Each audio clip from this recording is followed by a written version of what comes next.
एक simple wire लेते हैं, यह कॉपर या एल्यूमिनियम या सिल्वर में से किसी का भी हो सकता है। इस वायर से 5 वोल्ट बैटरी को कनेक्ट कर देंगे और एक बल्ब भी। जब हम स्विच को ऑन करेंगे तो बल्ब ऑन हो जाएगा और करंट फ्लो होने लगेगा। जो यहाँ पर करंट फ्लो हो रहा है वायर में, बेसिकली यहाँ पर इलेक्ट्रॉन फ्लो कर रहे हैं वायर के थ्रू, और फ्लो ऑफ इलेक्ट्रॉन को ही करंट बोलते हैं। अब मान के चलो इस वायर को बीच में से कट कर देते हैं तो इलेक्ट्रॉन को फ्लो करने के लिए कोई रास्ता नहीं मिलेगा, जिसका मतलब है कोई भी करंट फ्लो नहीं होगा। इसलिए हमेशा ध्यान रखो, जब हम करंट चेक करते हैं मल्टीमीटर से तो करंट तभी चेक किया जा सकता है जब कोई लोड कनेक्टेड हो, सर्किट ओपन होगा तो करंट फ्लो नहीं हो सकता।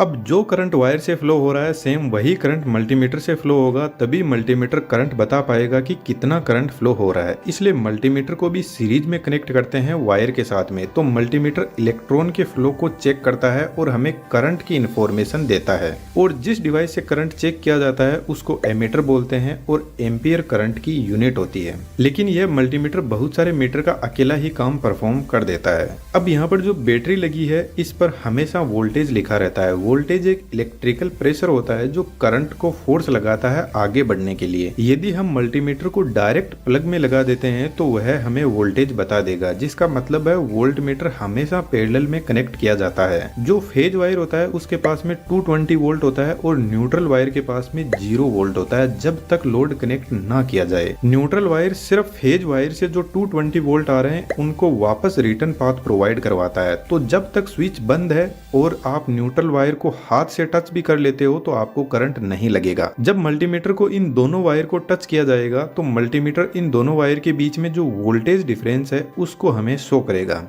रेजिस्टेंस ठीक जिस तरीके से फ्रिक्शन काम करता है उसी तरीके से करंट के लिए फ्रिक्शन का काम रेजिस्टेंस करता है, जिसका सिर्फ एक ही काम होता है, पावर को लॉस करना। अब हर मेटल का रेजिस्टेंस होता है, कुछ का कम कुछ का ज्यादा। इसलिए हमारे घरों में जो मेन वायरिंग होती है उसमें कॉपर वायर को काम में लिया जाता है, क्योंकि उसका रेजिस्टेंस कम होता है, जिसकी वजह से वह गर्म कम होगा और गर्म कम होगा तो वह ज्यादा लोड उठा पाएगा। अब रेजिस्टेंस के भी कुछ भाई बहन होते हैं जिनको इम्पीडेंस, एडमिटेंस, रिएक्टेंस बोलते हैं। यह भी पावर लॉस ही करते हैं लेकिन अलग अलग तरीके से। अब वोल्टेज, करंट और रेजिस्टेंस से मिलकर एक बहुत ही फेमस ओम का नियम बनता है, जिसको शॉर्ट में voltage is equal to current into resistance बोलते हैं। अब मानकर चलो एक सर्किट है जिसमें बहुत सारे बल्ब सीरीज में कनेक्टेड है। यदि कहीं से भी वायर टूट गया तो सभी के सभी बल्ब बंद हो जाएंगे, क्योंकि करंट इस पॉइंट से आगे फ्लो होगा ही नहीं। तो क्या हम कह सकते हैं कि जब कनेक्शन सीरीज में कनेक्टेड होता है तो करंट जितनी भी डिवाइसेस लगी है उनके पास सेम होता है। और दूसरी सबसे बड़ी बात, जैसे 5 वोल्ट इन चारों बल्ब के सामने अपीयर हो रहा है तो हर बल्ब को 1.25 वोल्ट मिलेगा। अब वोल्टेज डिवाइड हो गया, जिसका मतलब है चारों बल्ब कमजोर जलेंगे।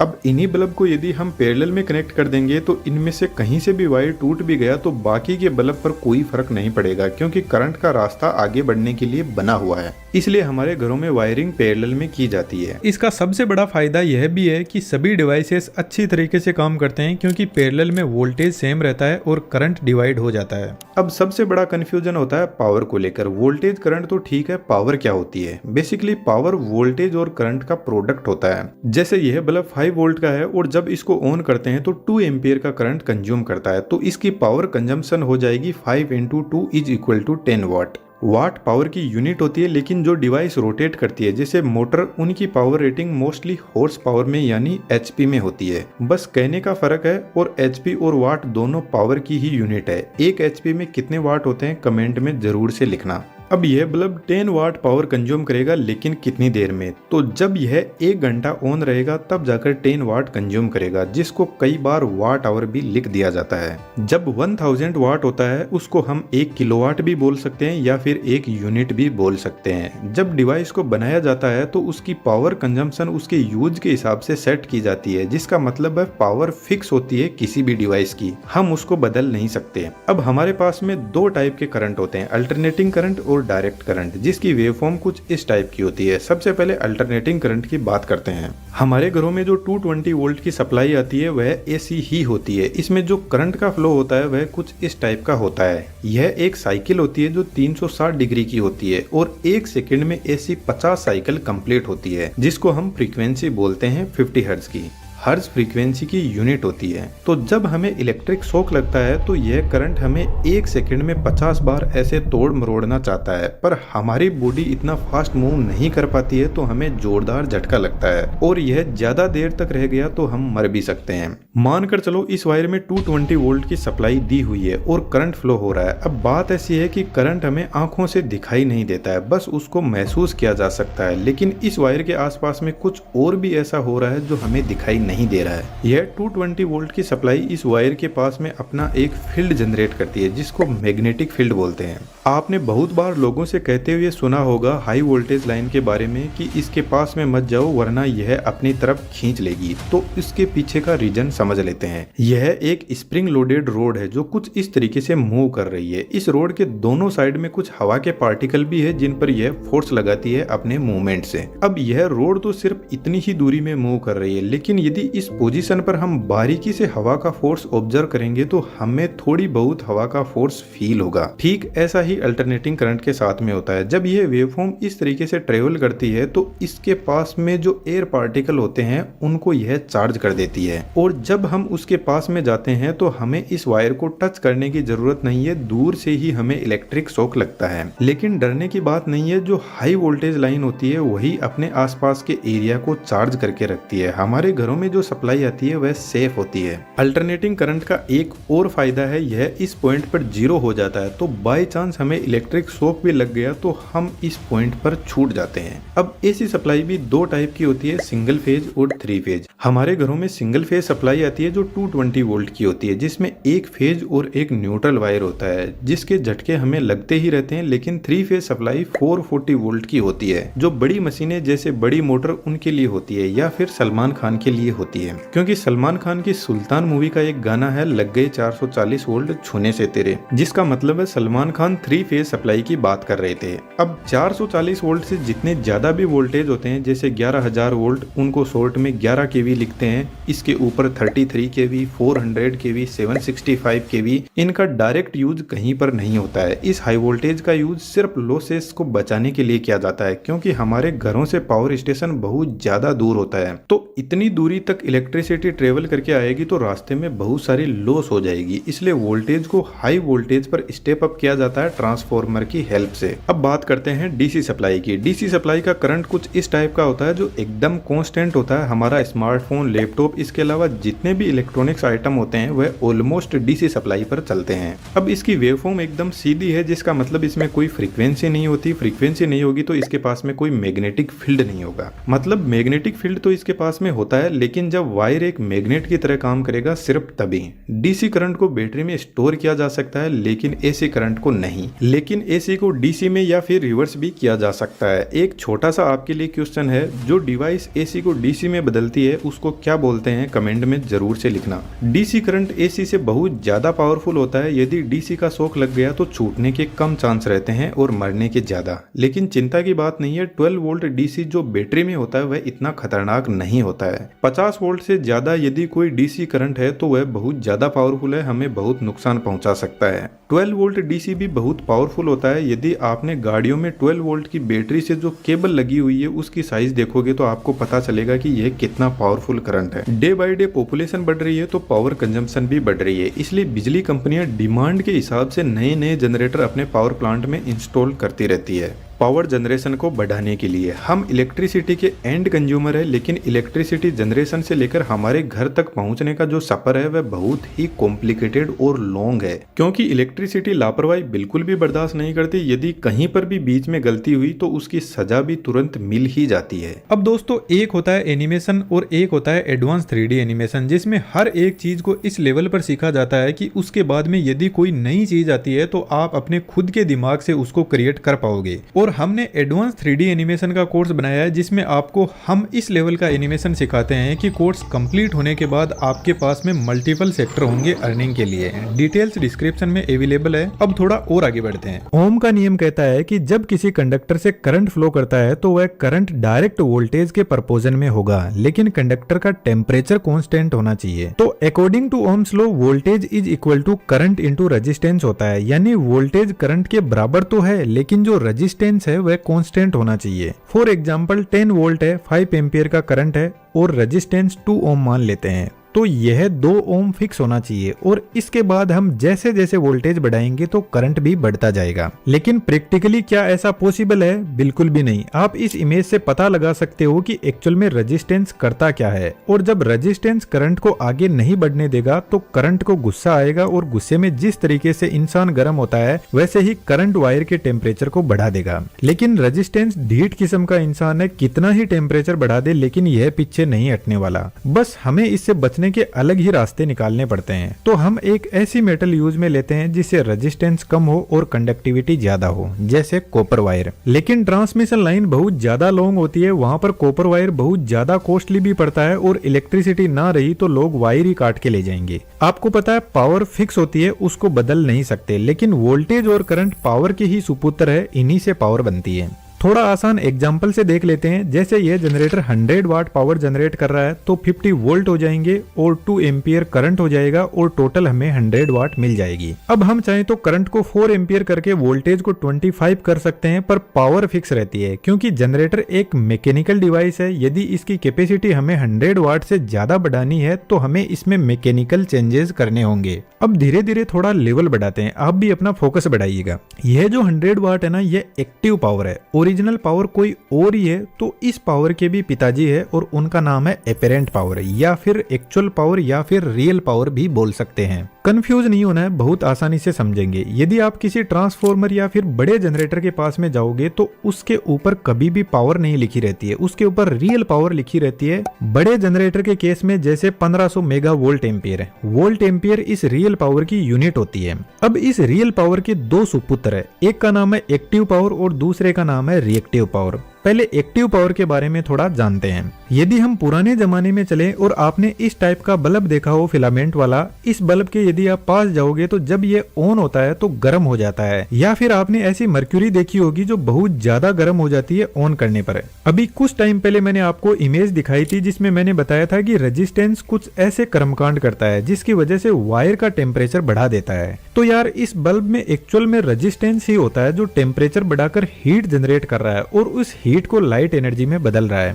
तो यह जो बल्ब है ना, इसके अलावा भी heater, toaster, oven and coffee maker, iron, यह सभी हीटिंग से ही अपना काम करते हैं। तो इन सभी को बोलते हैं रेजिस्टिव लोड, और यह सिर्फ और सिर्फ एक्टिव पावर ही कंज्यूम करते हैं। कहने का मतलब एक्टिव पावर एकदम क्रीम होती है, उसी को खाते हैं। और इस एक्टिव पावर के सुपुत्र वोल्टेज और करंट होते हैं जिससे यह काम करते हैं। अब हमारे घरों में इस टाइप के लोड बहुत कम अवेलेबल होते हैं क्योंकि इन लोड से हमारे सभी काम नहीं हो सकते। तो कुछ अदर लोड भी हमारे पास में होते हैं जैसे induction motor, washing machine, air conditioner. और यह जो लोड है ना, इन सभी में मोटर लगी रहती है और मोटर में कोयल होती है। इस कोयल को हम इंडक्टर भी बोलते हैं। और यह जो कोयल होती है ना, इसमें थोड़ा बहुत रेजिस्टेंस भी होता है जिसकी वजह से जब मोटर चलती है तो गर्म भी होती है। इसमें जो रेजिस्टेंस होता है ना, उसको बोलते हैं रिएक्टेंस। अब आप बोलोगे यह क्या बला है? इस बला को तो हम बाद में देख लेंगे, बस इतना ध्यान रखो कि जो इंडक्टर वाले लोड होते हैं ना, उनको इंडक्टिव लोड बोलते हैं।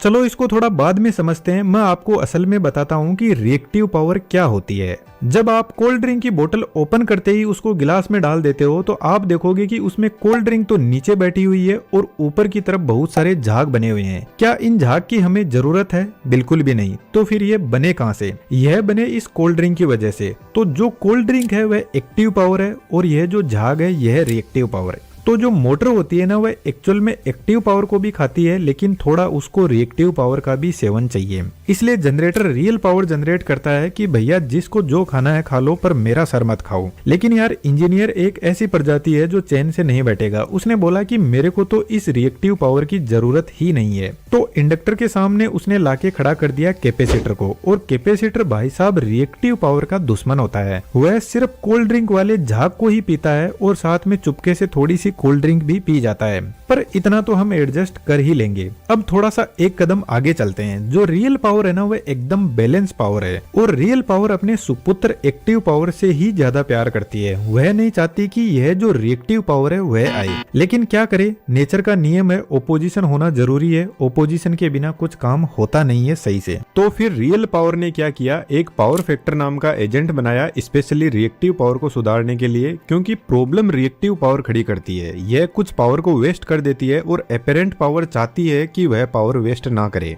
अब जब मोटर चलती है तो वह एक्टिव पावर तो कंज्यूम करेगी ही करेगी, वह तो फिक्स है, लेकिन रिएक्टिव पावर को भी कंज्यूम करेगी और रिएक्टिव पावर पावर फैक्टर की टांग खींचती है और अपने पलड़े को भारी कर देती है, जिससे पावर फैक्टर डाउन होने लगता है। तो हम बोलते हैं कि पावर फैक्टर लेग कर रहा है, यानी लेगिंग पावर फैक्टर है, और यह वोल्टेज को कम कर देता है, और वोल्टेज कम होगा तो कोई भी इक्विपमेंट सही से काम नहीं कर पाएगा। तो पावर फैक्टर वापस बैलेंस करने के लिए कैपेसिटर को लेकर आता है और यह जो रिएक्टिव पावर टांग खींच रही थी इसको बैलेंस करता है। अब मैं आपको रियल गेम बताता हूँ। बड़ी बड़ी जो इंडस्ट्रीज होती है या हमारे घर की ही बात कर ले तो 90% लोड इंडक्टिव ही होते हैं। तो हमारे घर वाले लोड से तो जनरेटर को कोई खास फर्क पड़ेगा नहीं, लेकिन बड़ी इंडस्ट्री में इंडक्टिव लोड पावर फैक्टर को बहुत ज्यादा दबा है, यानी लैग कर देता है। तो जो इंडस्ट्रियल एरिया होता है उस बैंक इंस्टॉल करते हैं। यदि आप ध्यान से देखोगे तो आपको कहीं ना कहीं ये खंबे पर लगी हुई दिख जाएगी। बेसिकली उसका काम यही है कि जो इंडस्ट्री पावर फैक्टर को ज्यादा लैग कर रही है उसको बैलेंस करे, ताकि जो जनरेटर है उस पर ज्यादा लोड ना पड़े और वोल्टेज को भी बैलेंस किया जा सके। या फिर ऐसा भी किया जा सकता है, जो जीएसएस होता है वहीं पर कैपेसिटर बैंक को इंस्टॉल कर दिया जाता है। अब यह कैपेसिटर बैंक कोई बहुत अच्छी चीज नहीं है। रेगुलरली पावर फैक्टर चेक किया जाता है और जरूरत न पड़ने पर इसको हटा दिया जाता है लोड से, क्योंकि कैपेसिटर पावर फैक्टर को पहले तो लेगिंग से यूनिटी पर लेकर आता है और फिर यूनिटी से लीडिंग साइड में लेकर चला जाता है, और leading power factor over voltage generate करता है, जिससे जनरेटर हो या मोटर हो उसमें टेम्परेचर बढ़ जाता है और वह जल जाते हैं। अब मैं आपको मेरे कॉलेज टाइम का एक जबरदस्त किस्सा बताता हूँ। हमारा जो लैंडलॉर्ड था उसको ऐसा लगने लगा कि हमने मीटर के साथ में टेम्परिंग कर दी है और वह सही से इलेक्ट्रिसिटी कंजम्पशन नहीं दिखा रहा है। तो उनका लड़का जूनियर इंजीनियर था, हमको बता रहा था कि मैं पावर फैक्टर निकाल लूंगा और पता करूंगा कि आपने कितनी इलेक्ट्रिसिटी कंज्यूम की है।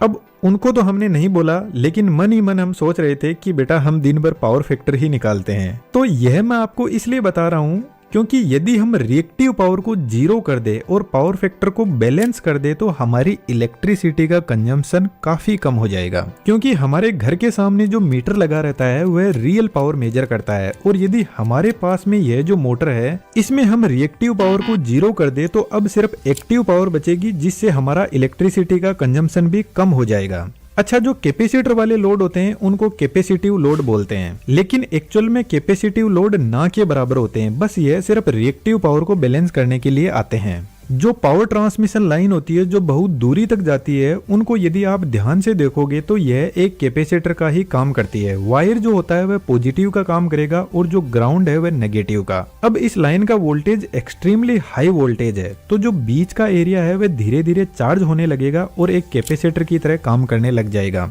जिस वजह से रिसीविंग साइड है वहां पे वोल्टेज सेंडिंग साइड से बहुत ज्यादा हो जाएगा, जिसकी वजह से वोल्टेज रेगुलेशन की प्रॉब्लम होती है। तो लॉन्ग ट्रांसमिशन लाइन में कैपेसिटिव इंटरफेरेंस को बैलेंस करने के लिए ट्रांसमिशन लाइन में शंट रिएक्टर लगाए जाते हैं। यह देखने में सेम टू सेम ट्रांसफॉर्मर जैसे ही होते हैं, लेकिन यह कैपेसिटिव इफेक्ट को बैलेंस करते हैं। तो कहने का मतलब यदि इंडक्टिव इफेक्ट ज्यादा है तो कैपेसिटिव उसको बैलेंस करेगा, और कैपेसिटिव ज्यादा है तो इंडक्टिव उसको बैलेंस करेगा। और जो प्योर रजिस्टिव लोड होते हैं वह एकदम यूनिटी पावर फैक्टर पे काम करते हैं। वह ना ही तो पावर फैक्टर को लैग करते हैं ना ही लीड करते हैं। मेरे ख्याल से इतना बेसिक नॉलेज इंजीनियरिंग फील्ड से जो नहीं भी है उनको भी होना चाहिए, क्योंकि इलेक्ट्रिसिटी से हमारा बहुत क्लोज रिलेशन है। वीडियो को लाइक जरूर से कीजिएगा। आपके डाउट कमेंट में जरूर से लिखना, मैं आपके हर वैल्यूएबल कमेंट का रिप्लाई करूंगा। Thank you.